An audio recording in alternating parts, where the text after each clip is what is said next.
20 साल हुआ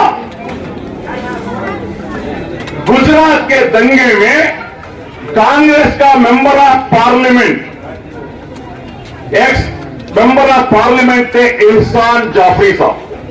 गौर से सुनना मेरी बात। कांग्रेस का मेंबर ऑफ पार्लियामेंट थे एहसान जाफरी साहब, जो गुलबर्गा सोसाइटी में रहते थे। वो दंगे का वक्त में ये बजरंग दल पार्टी का गुंडा लोग, इनका सौों के लोग आए गुलबर्गा सोसाइटी के पास, आकर इनको खतरे आम करने का जो कोशिश कर रहे थे, जलाने का कोशिश कर रहे थे। उस टाइम में याद रखना, एहसान जाफरी साहब सोनिया गांधी जी को फोन कर रहे, उस वक्त का होम मिनिस्टर को फोन कर रही, नरेंद्र मोदी जी को फोन कर रही, उसका पुलिस ऑफिसर को फोन कर बचा लो भाई। मगर बहुत दुख के साथ मैं बोलता हूं, कांग्रेस का एक मेंबर ऑफ पार्लियामेंट को और उसके साथ 705 लोगों को जिंदा जला दिए। इसकी हालत में ये मेंबर ऑफ पार्लियामेंट, इसकी हालत ये member of parliament, member of parliament का हालात, कांग्रेस का लीडर का हालात। वो जो केस है, कौन लड़ना था? कांग्रेस। कौन लड़ना था एहसान जाफरी का केस? कांग्रेस। मगर आज भी वो बुढ़ी मां एहसान जाफरी का अहलिया सकिया जाफरी 20 साल से हाई कोर्ट, सुप्रीम कोर्ट को जा रहे हैं, इतने बड़े उम्र होने के बाद भी आज भी इंसाफ नहीं मिला। आज भी इंसाफ नहीं मिला। ये हकीकत को जानो, क्यों समझते नहीं आप? ये हकीकत को जानो। शौक के लिए एसटीपी नहीं बनाया। ये दुख, ये दर्द, ये नाइंसाफी, ये गुलामी, ये गरीबी देखे हम इंडिया का कल्ली कल्ली गुमाहों में, दिल्ली का दंगे हुआ कल्ली कल्ली गुमाहों में, बिहार में हमारे बच्चों को गाय किसी का नाम नहीं भरा हुआ गांव में। हमारे एक पुलिस ऑफिसर साफिया सईदी को दिल्ली का अंदर खतरे आम कर, पुलिस ऑफिसर उनका घर को जाकर उनका बुढ़ी माँ बाप से बात किया हूं मैं। जो मड़िकेरी के अंदर जो आदिवासी समुदाय के लोग हैं, जंगल में रहते हैं, जो चौपड़पट्टीदार को, उनका घर को बाहर निकाले, उनको जंगल से बाहर निकाले, रास्ते पे आ गए। हम उनका गए, लगातार 2 महीना एहतजाज करके 450 आदिवासी लोगों को घर दिला है। ये है social democratic party of India. आज हमने 460 पर 5 एमएलए ऐसे हैं जो बिककर अपना जमीर बेचकर भिखारियों की तरह बीजेपी में शामिल हुए हैं। ये कोई एसडीपी का एमएलए नहीं। इसमें कोई, अगर एसडीपी को वोट देंगे तो इंशाल्लाह एसडीपी आएगी। अगर कांग्रेस को वोट देंगे तो मैं यकीन के साथ कह सकता हूं कि बीजेपी आएगी। क्यों? कांग्रेस को आपने वोट दे के देखा, 14 एमएलए घरों घोड़ों की तरफ बिककर चले गए। अरुणाचल में, मध्य प्रदेश में 22 कांग्रेस के एमएलए दिखे, कर्नाटका में 17, गोवा में 13, मणिपुर में 8, आसाम में 9, अरुणाचल में 40 पर 3 एमएलए। ये किस पार्टी के हैं? उस पार्टी का कसीदा जो रोजाना हमारे मैसूर में जो गा रहे हैं, उसी पार्टी के एमएलए हैं। अब मैं साहब पूछना चाहता हूं, क्या ठप्पा लगा के आप भीख मांगने के लिए वोट आ रहे हो? क्या गारंटी है तुम्हारे पास? क्या गारंटी दोगे? इस वक्त इस कौम को 2000 की और राशन की जरूरत नहीं। इस वक्त इस कौम को एमएलए अब्दुल मजीद जैसे बहादुर शेरदिल इंसान की जरूरत है, जो असेंबली में जाकर, जो बीजेपी के लोग असेंबली का स्पीकर जो ऊपर बैठकर कहता है कि आरएसएस एक बड़ी तंजीम है, आरएसएस के खिलाफ वो फैसले नहीं कर सकते और हम आरएसएस के एजेंडे को लेकर कर्नाटका में नाफिज करेंगे। ऐसे फैसिस्ट जहनियत रखने वाले स्पीकर की आंख में आंख डालकर बात करने की ताकत और जरूरत है तो वो सिर्फ और सिर्फ social democratic party of India के दिलों में है, वरना ये लोग थर थर कांपते हैं। कांग्रेस के एमएलए को तुमने बहादुर समझ रखा है, कांग्रेस के एमएलए को क्या तुमने शेर समझ रखा है? अरे इतने डरपोक हैं, हिजाब का मसला आया, कोई कांग्रेस का एमएलए सामने नहीं। बेलगाम में अरबाज को मारा गया, कोई एमएलए कांग्रेस का नहीं। नरगुन में समीर नरगुन को मारा गया, कोई कांग्रेस का एमएलए नहीं। सदाकत को मारा गया, कोई अभी हमारे आपके इस वार्ड में, यही मोहल्ले में हमारे भाई सदाकत जो यतीम बच्चा है, जो अपने घर की कफालत करता था, जिसका मां का एक लखते जिगर अकलौता लखते जिगर था, उस बच्चे को मार दिया गया, उसे शहीद कर दिया गया, मर्डर कर दिया गया। कौन थे, कहां चले गए थे? अब आए हैं। अभी चंद दिन पहले यहाँ टेंट के पास खड़े होकर रिश्तेदारी जता रहे थे कि मेरा रिश्ता आपसे ऐसा है, मेरा रिश्ता आपसे ऐसा है। रिश्तेदार कोरोना में कहां गए थे? रिश्तेदार जब एनआरसी सीए का मसला था तो हमारे रिश्तेदार अलहाज आली जनाब अलहाज तनवीर शेख साहब कहां चले गए थे? आज जो रिश्तेदारी के कसीदे गा रहे हैं वो कहां चले गए थे? लोगों में आपको कहना चाहता हूं, आप मैसूर में देखो, मैं अपनी आवाम से कहना चाहता हूं, अल्लाह के लिए बीजेपी को हराने के वास्ते आप वोट मत दो, आप इस बार एसडीपी को जिताने के लिए वोट दो, क्योंकि बीजेपी को अगर कोई रोक सकता है, बीजेपी के गुंडे एमएलए को अगर कोई लगाम लगा सकता है तो सिर्फ और सिर्फ social democratic party of India के दिलों में इतनी ताकत है। जिंदाबाद, जिंदाबाद, जिंदाबाद, जिंदाबाद। सर पिछले दिनों आपने वार्ड नंबर 17 पहुंचकर वहां पे आपका दफ्तर इफ्तिताह किया था और आज वार्ड नंबर 33 आए हैं। सर बताइए सर आप क्या क्या है? आज वार्ड नंबर 33 के एसडीपी का एक वार्ड का ऑफिस इनाग्रेशन है। इस इनाग्रेशन में जो भी शिरकत किए हैं तमाम लोगों को मैं शुक्रगुजार हूँ। आज कर्नाटक में जो असेंबली इलेक्शन जो करीब करीब आता है तो इसमें संघ परिवार फैसिस्ट ताकतें पोलराइजेशन करने का ये कोशिश कर लेकर है। पूरे कर्नाटक में अलग अलग जगह हिंदू राष्ट्र बनाने का, हिंदू राष्ट्र का नाम लेकर ये लोग अलग अलग प्रोग्राम कर लेकर है, बड़े बड़े जलसे कर लेकर है। तो हम डीजीपी कर्नाटका को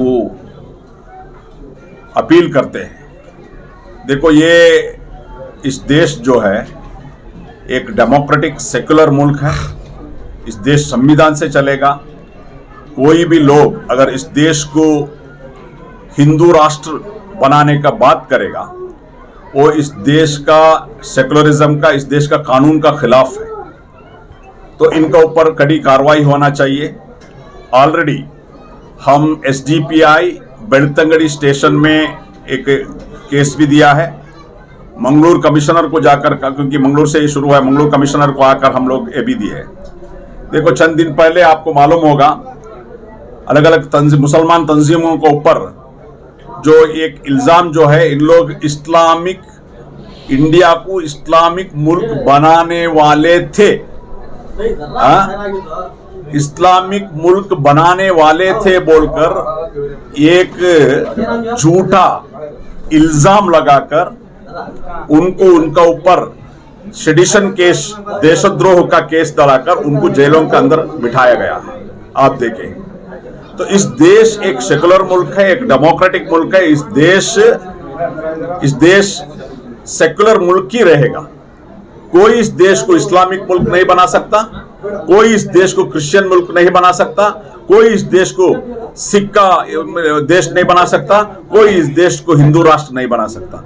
अगर इस्लामिक राष्ट्र बनाने वाले हैं बोलकर एक फेक एफआईआर लगाकर आप मुसलमान नौजवानों को जेलों में डाल सकते हैं, तो क्यों हिंदू राष्ट्र बनाने का जो वादा लेकर हर गली में पोस्टर लगाकर जो प्रोग्राम कर रहे हैं, इनका ऊपर देशद्रोह का या सेडिशन का केस क्यों नहीं लगाते?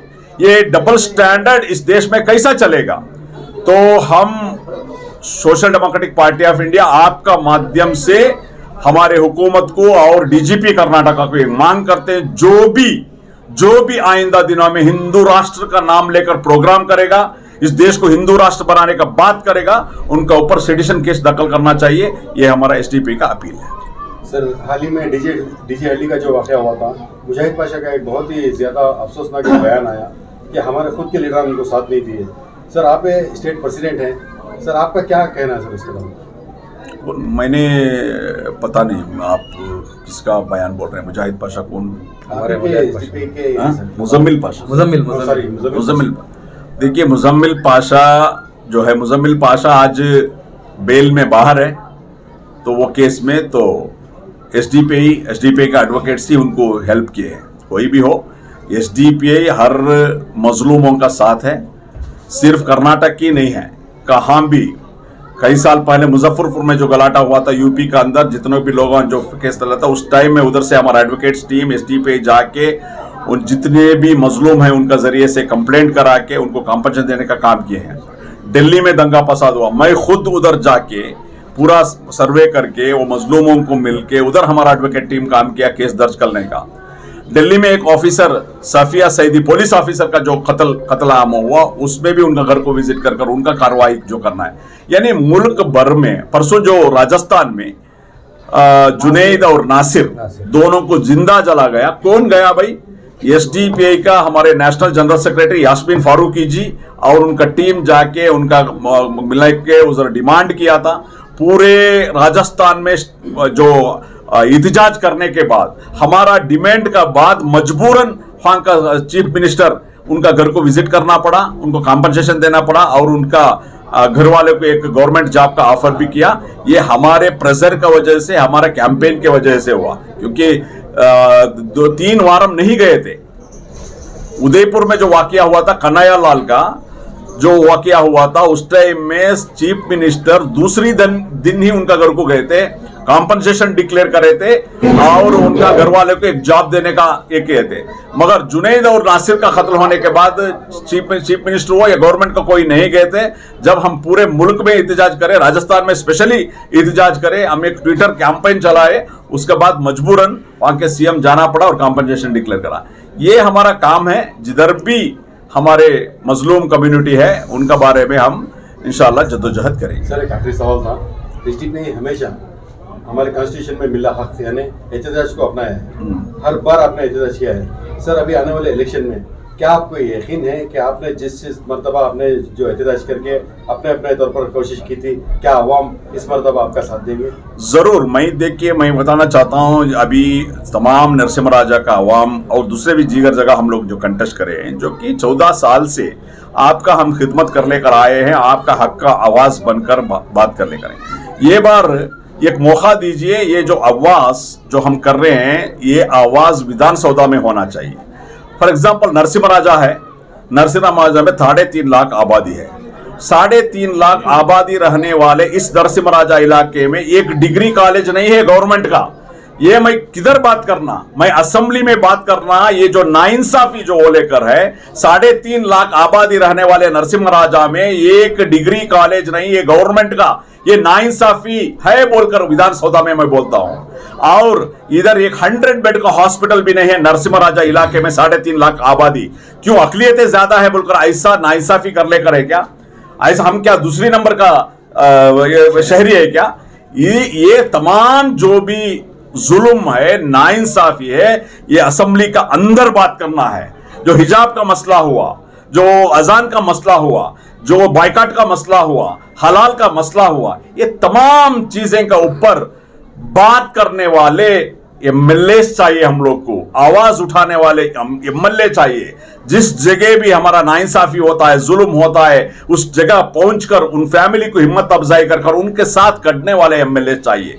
ऐसे नरसिम्हा राजा में मैं कंटेस्ट किया हूं, पुलिकेशी नगर में हमारे भास्कर प्रसाद दलित लीडर है, एनआरसी सीए में पूरा मुल्क में पूरा कर्नाटक में काम किया हुआ एक बेहतरीन लीडर है, एससी लीडर होकर मुसलमानों का आवाज उठाता है। अब अब्दुल हन्नान साहब सर्वज्ञ नगर में खड़े हैं, उल्लाल में हमारा रियाज परंगीपेटे खड़े हैं, बंटवाल में हमारा इलियास तुम्बे साहब, ऐसा जबरदस्त लीडर आपके सामने है, तो इलेक्ट करने का जिम्मेदारी आपका है।